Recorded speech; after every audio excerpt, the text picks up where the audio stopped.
We value UNAMA's efforts to promote normalization in Afghanistan under very difficult circumstances.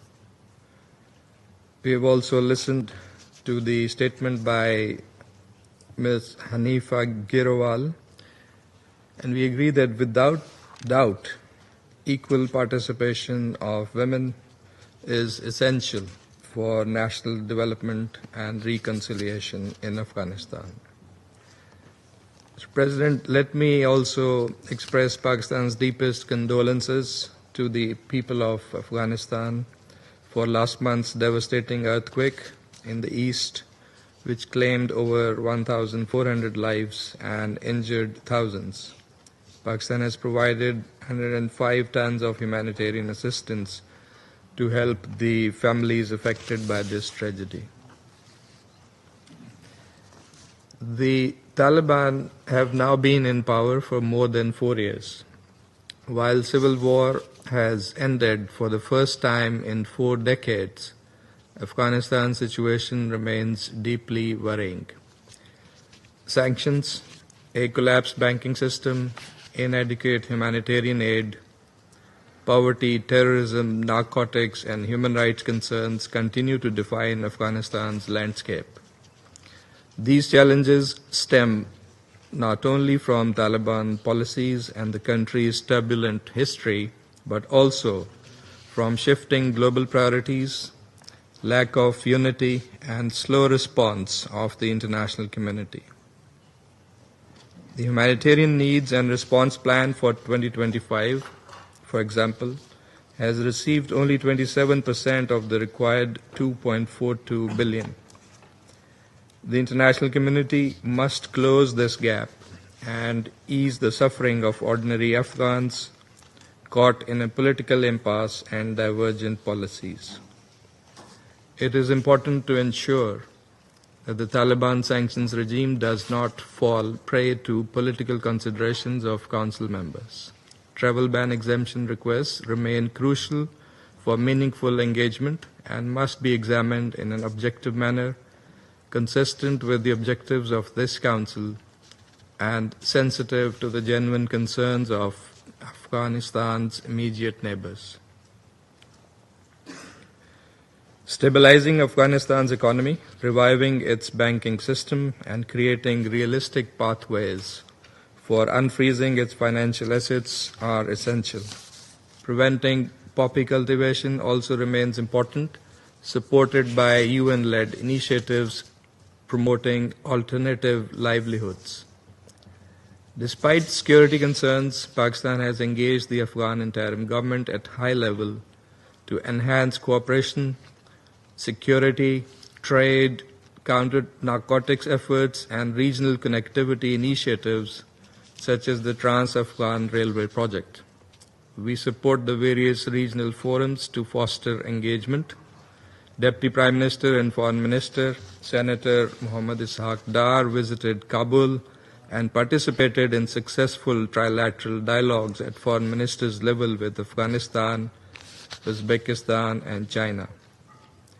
Likewise, we had the quadrilateral meeting of special representatives for Afghanistan from Pakistan, China, Iran, and Russia in Dushanbe, where we agreed on result-oriented engagement with the Afghan interim authorities.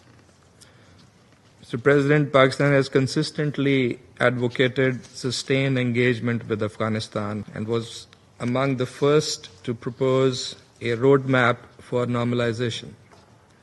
We look forward to the next steps of the UN-led Doha process and plan of action for its mosaic approach, which must address Afghanistan's multifaceted challenges in a balanced and comprehensive manner, as was also recommended by the independent assessment report.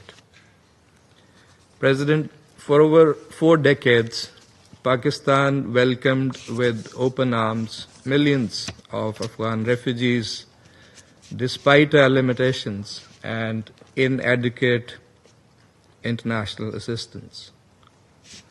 No country has single-handedly demonstrated that level of commitment in hosting refugees in such large numbers and for such long durations other than Pakistan. It was understood that these were not indefinite stays. Besides, Pakistan has had to cope with huge numbers and caseloads of illegal foreigners, including Afghans without legal status or documents, which also poses a serious security threat to Pakistan. With conflict now having ended, many Afghans have been repatriated in a dignified, phased, and orderly manner. Pakistan has also instituted a liberal visa regime that enables large number of Afghans to be in Pakistan legally for various purposes, including family links, education, medical, and business. While we will continue to extend all possible assistance to our Afghan brothers and sisters, the international community must shoulder its responsibility and take the necessary steps to ameliorate the conditions and share this burden more equitably.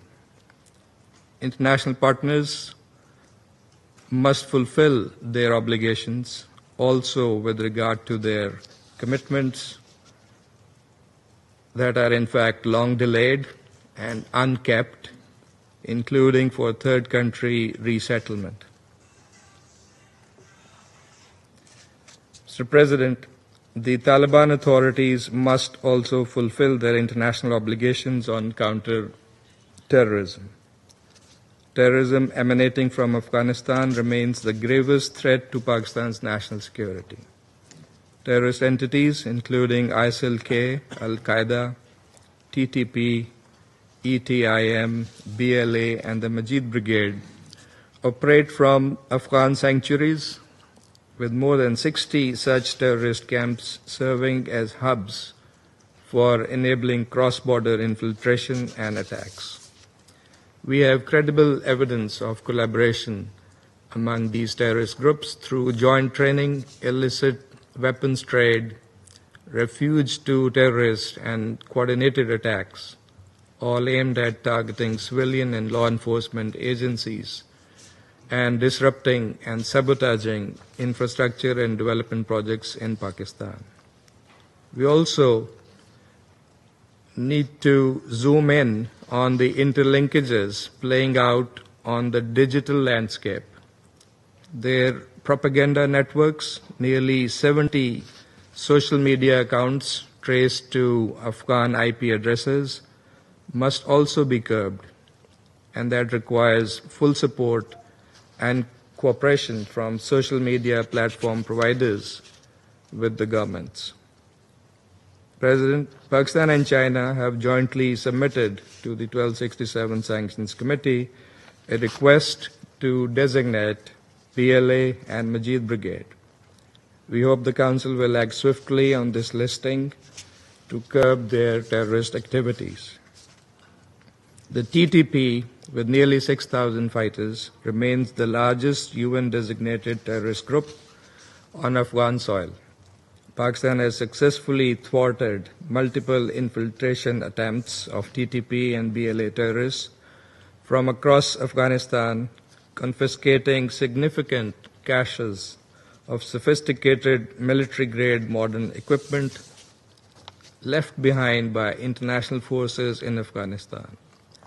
These efforts come at a heavy price, huge sacrifices by our valiant security forces and civilians. Just this month, 12 Pakistani soldiers were martyred in a single incident while defending the border areas. This situation is intolerable. UNAMA must strengthen efforts as mandated to prevent the illicit trade and destabilizing accumulation of small arms and light weapons and their diversion in Afghanistan and the region. Mr. President, the Taliban must also meet their other international obligations. The continued restrictions on women and girls are inconsistent with Islamic traditions and norms of Muslim society. Pakistan supports international engagement with Afghanistan, one that has clear objectives with reciprocal steps and a realistic roadmap guided by dialogue and diplomacy. For that is the only viable pathway to lasting peace in Afghanistan. Isolation and disengagement serves no one's interest. As immediate neighbors bound by geography, culture, and history, no country desires peace and stability in Afghanistan more than Pakistan. And no country has suffered from the consequences of decades of conflict in Afghanistan more than Pakistan. We therefore remain committed to supporting a peaceful, prosperous Afghanistan for the sake of our region and in the best interest of the world. I thank you.